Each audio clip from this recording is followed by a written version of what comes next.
দেখছি ডিসকভারি প্রধান শিরোনাম, সাথে আছি আমি নুরনাহার জলি। ভারতের প্রধানমন্ত্রী নরেন্দ্র মোদীর সঙ্গে ফোনে কথা বলেছেন বাংলাদেশের অন্তর্বর্তীকালীন সরকারের প্রধান উপদেষ্টা ডক্টর মোহাম্মদ ইউনূস। এ সময় বাংলাদেশে হিন্দু ও সংখ্যালঘুদের সুরক্ষা ও নিরাপত্তা নিশ্চিত করার প্রতিশ্রুতি দিয়েছেন তিনি। এ নিয়ে গতকাল শুক্রবার সামাজিক যোগাযোগ মাধ্যম পোস্ট করেন ভারতের প্রধানমন্ত্রী নরেন্দ্র মোদী। পোস্টে নরেন্দ্র মোদী বলেন, বাংলাদেশের অন্তর্বর্তীকালীন সরকারের প্রধান উপদেষ্টা প্রফেসর মোহাম্মদ ইউনূসের কাছ থেকে একটি টেলিফোন কল পেয়েছি। এ সময় বাংলাদেশের বিরাজমান পরিস্থিতি নিয়ে মতবিনিময় হয়েছে।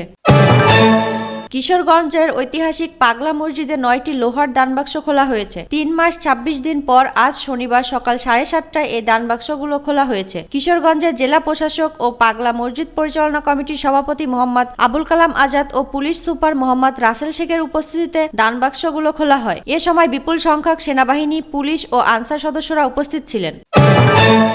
বৈষম্য বিরোধী ছাত্র আন্দোলনে আন্দোলনকারী ও জনতাকে পিটিয়ে ও গুলি করে হত্যার দায়ে ঢাকা 19 আসনের সাবেক সংসদ সদস্য মোহাম্মদ সাইফুল ইসলাম ও তৌহিদ জং মুরাদ সহ 119 জনের নাম উল্লেখ করে মামলা হয়েছে। শুক্রবার রাত 11:30টার দিকে নিহত আসাবুরের প্রতিবেশী চাচাতো ভাই শাহিদ হাসান ওরফে মিঠু মামলাটি দায়ের করেন।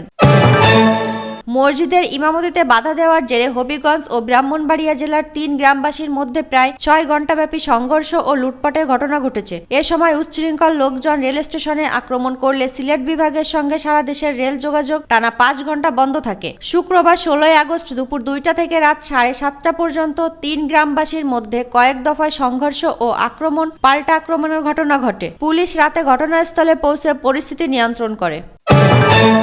কাশ্মীরের পরিস্থিতি উন্নতি না হওয়ায় ভারতের সঙ্গে পুনরায় বাণিজ্য শুরুর পরিকল্পনা নেই পাকিস্তানের। শুক্রবার 16 আগস্ট পাকিস্তানের পররাষ্ট্র মন্ত্রণালয়ের সাপ্তাহিক ব্রিফিংয়ে এ তথ্য জানানো হয়েছে। দেশটির পররাষ্ট্র মন্ত্রণালয়ের মুখপাত্র মমতাজ জাহরা বেলুচ বলেন, কাশ্মীরের পরিস্থিতি আগের মতোই আছে ও দুই দেশের মধ্যে দ্বিপাক্ষিক বাণিজ্য নিয়ে কোনো আলোচনাও হচ্ছে না। 2019 সালে জম্মু কাশ্মীরের বিশেষ মর্যাদা বাতিল করে ভারত। এরপর ভারতের সঙ্গে বাণিজ্যিক সম্পর্ক স্থগিত করে পাকিস্তান। কিশোরগঞ্জের ইটনায় সাবেক রাষ্ট্রপতি মোহাম্মদ আব্দুল হামিদের নামে নির্মিত রাষ্ট্রপতি আব্দুল হামিদ সরকারি কলেজের নাম ফলক পরিবর্তন করেছে ইটনা উপজেলা ছাত্রদল এবং বৈষম্য বিরোধী ছাত্র আন্দোলনের সদস্যরা। শুক্রবার 16 আগস্ট জুমার নামাজের পর উপজেলা সদর ইউনিয়নে অবস্থিত একমাত্র কলেজটির নাম পরিবর্তন করা হয়।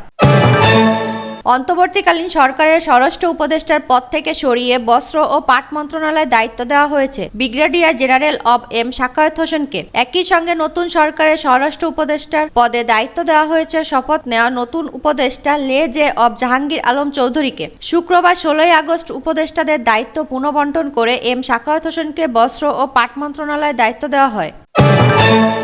এই মুহূর্তে রাজনৈতিক দল গঠনের কোনো পরিকল্পনা নেই বলে জানিয়েছেন অন্তর্বর্তী সরকারের ডাক, টেলিযোগাযোগ ও তথ্য প্রযুক্তি এবং তথ্য ও সম্প্রচার মন্ত্রণালয়ের উপদেষ্টা এবং বৈষম্য বিরোধী ছাত্র আন্দোলনের সমন্বয়ক মোহাম্মদ নাহিদ ইসলাম। শুক্রবার রাতে নিজের ফেসবুক আইডিতে এক পোস্টে তিনি একথা জানান। নাহিদ ফেসবুক স্ট্যাটাসে লেখেন, জনগণের সঙ্গে আলোচনা ও সংলাপের মাধ্যমে আমরা ভবিষ্যৎ বাংলাদেশের রূপরেখা প্রণয়ন করতে চাই। এই মুহূর্তে রাজনৈতিক দল গঠনের কোনো পরিকল্পনা আমাদের নেই। ছাত্র জনতা অভ্যুত্থানের স্পিরিট রক্ষায় সামাজিক রাজনৈতিক শক্তি হিসেবে কাজ করবে এবং সরকার জনগণের আকাঙ্ক্ষা অনুযায়ী রাষ্ট্র পুনর্গঠনের লক্ষ্যে কাজ করবে। সাথে থাকার জন্য ধন্যবাদ সবাইকে।